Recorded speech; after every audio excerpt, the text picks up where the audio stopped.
முன்னாடி எல்லாம் நம்ம வாழ்ந்த காலத்துல நம்ம கூட தாத்தா பாட்டி இருந்தாங்க.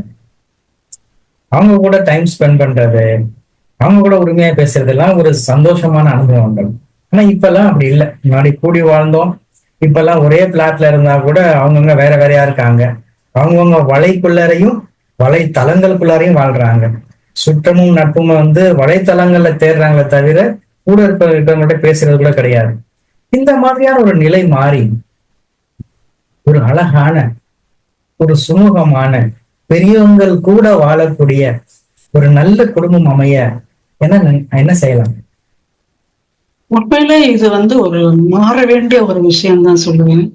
ஏன் இப்ப குழந்தைகளுக்கு நம்ம இவ்வளவு நம்ம அறிவுரை பண்ண வேண்டியதா இருக்கு, கூட இருந்து பார்க்க வேண்டியதா இருக்கு. ஏன் அப்படின்னு கேட்டீங்கன்னா, அவங்களுக்கு மனிதர்களோட பழகக்கூடிய அனுபவம் இல்லை.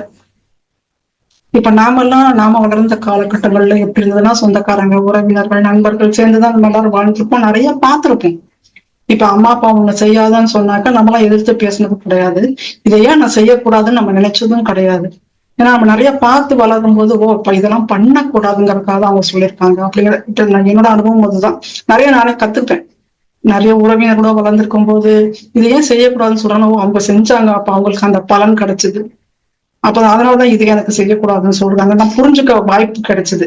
இப்ப உள்ள குழந்தைங்களுக்கு அந்த அனுபவம் இல்லாதனாலதான் நம்ம இவ்வளவு மெனக்கட வேண்டியிருக்கு அவங்களுக்காக. இத முதல்ல நிச்சயமா நம்ம மாத்தணும். குழந்தைங்களை உறவினர்களோட, நண்பர்களோட நம்ம தான் கூட்டிட்டு போய் ஒரு பழக வைக்கிறதா இருக்கட்டும், ஒரு ஒன்று கூடலா இருக்கட்டும், அக்கம் பக்கத்து வீடுகளா இருக்கட்டும், நம்ம போய் ஒரு பேசுறதா இருக்கட்டும், ஒரு பண்டிகை நாட்கள்ல குழந்தைகள் கையில இனிப்புகளை கொடுத்து அவங்கள்ட்ட கொடுத்துட்டு வர சொல்றதா இருக்கட்டும், நம்ம தான் அதை உருவாக்கணும். இந்த பத்திரிகைகளை வாட்ஸ்அப்ல அனுப்புவதில் முதல்ல நிறுத்தணும். முன்னெல்லாம் அப்படிதான் பண்ணோம். நம்ம நேருக்கு நேர பத்திரிகைகளை கொண்டு போய் கொடுத்து முகமலர வாங்கன்னு கூப்பிட்டு அப்படிதான் எல்லாத்தையும் பண்ணணும் இல்லையா? அது மாதிரிதான் நம்ம திருப்பி அந்த சிஸ்டம் எல்லாம் கொண்டு வரணும். அப்ப அந்த குழந்தைங்க நிறைய பேரோட பழகதான் அவங்க அனுபவம் பூர்வமா தெரிஞ்சுக்குவாங்க. நிறைய விஷயங்கள் அவங்களே கத்துப்பாங்க. அனுபவம் மிகப்பெரிய பாடம். வாழ்க்கை பாடத்துல ஒவ்வொரு நாளும் புதுசா புதுசா கத்துக்கணும். இப்ப அவங்களுக்கு அது கத்துக்கிறதுக்கான வாய்ப்பே இல்லாம போயிடுச்சு. ஏன்னா மனிதர்களுடைய உறவே இல்லை அவங்களுக்கு.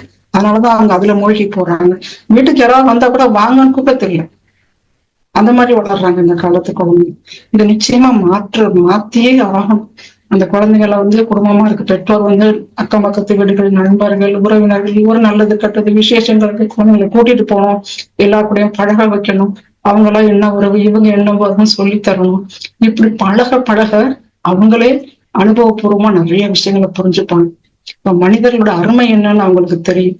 அப்பதான் இது இந்த வலைத்தளங்கள் இதெல்லாம் ஒரு சரியான ஒரு ஆர்டிபிஷியல்ங்கிறதே அவங்க புரிஞ்சுப்பாங்க. அப்பதான் இதை நம்ம தவிர்க்க முடியும். இது உண்மையில மாற்றத்துக்குரிய விஷயம். இதை எல்லாருமே அவங்க கையில எடுத்து இதை சரி பண்ணணும். நல்லா இருக்கு. நீங்க சொல்லும் போது ஒரு விஷயம் எனக்கு ஞாபகம் வந்தது. நம்ம எல்லாம் சின்ன பிள்ளையா இருக்கும்போது கிரீட்டிங்ஸ் கார்டு இருக்கும். இந்த பொங்கல், தீபாவளி அப்படின்னா கிரீட்டிங்ஸ் கார்டு அனுப்பும். அதை செலக்ட் பண்றது, வந்தா வாங்கி கலெக்ஷன் பண்ணி வைக்கிறதுக்குமே அலாதியான ஒரு மகிழ்ச்சி. அது நீங்க சொல்லும் போது இப்ப வாட்ஸ்அப்ல அனுப்புறோம் நீங்க சொன்னீங்க, அது கேட்கும் போது எனக்கு அந்த ஞாபகம் வந்தது. நம்மளாம் அப்படி இருந்தோமே அப்படி என்ற ஒரு நினைப்பு வந்துச்சு.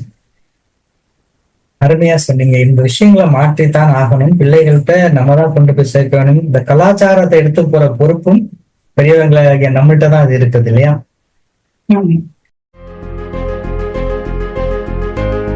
உங்கள் அமுதமலை இணையதள வானொலியில் தினமும் காலை 8 மணிக்கு மாத்தி யோசி லைஃப் ஈஸி. ஞாயிற்றுக்கிழமை ஆர்ஜே ராஜசேகர் காரு, திங்கட்கிழமை ஆர்ஜே சுரேஷ் தேனி, செவ்வாய்க்கிழமை ஆர்ஜே சரவணன், ஆர்ஜே வியூகன் திருப்பூர், புதன்கிழமை ஆர்ஜே வேல் முருகன் மதுரை, வியாழக்கிழமை ஆர்ஜே விஜயன் வத்தாலக்குண்டு, வெள்ளிக்கிழமை ஆர்ஜே அமீர் திருச்சி, சனிக்கிழமை ஆர்ஜே சேது அபு மலை.